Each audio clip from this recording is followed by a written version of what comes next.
Right, yan mga karandom mo, may bisita tayo dito.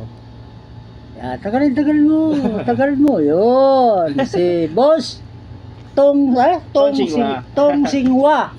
Yan, napasyal dito mga karandom at mayroon siyang balitaan ko kayo sa bago ha, malapit na. So, ngayon kasi inabot tayo ni Bossing, bibili siya ng kapangyarihan. So papakitaan tayo. May dala ka no? Wala siyang dala. So bumiyaya ko eh. Bumiyaya daw para siya. Abang-abang lang mga karandom sa lahat ng nag-aabang dyan. Yan, buti si boss dumating oh. Ano yun boss? Dablop. Yung ayun. wire.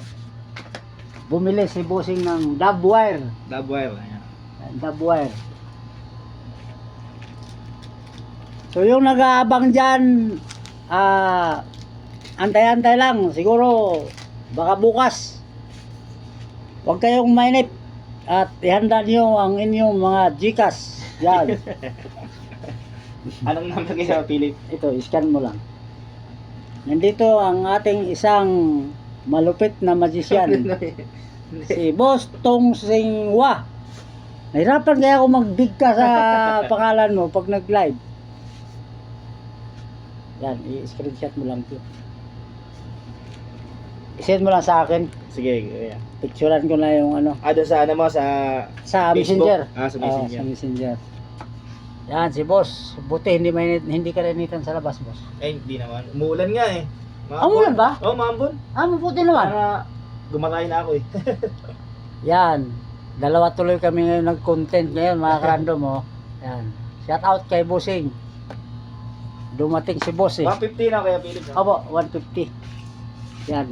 Na-scan mo na? Ayan.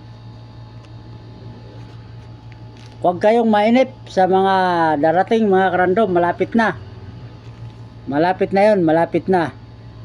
So may papasilip pala ako sa inyo mamaya.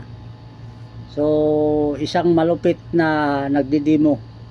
I-upload ko mga 6 bago ako mag-live. So may live tayo mamaya. Alright, yan. Maraming salamat sa pagsilip.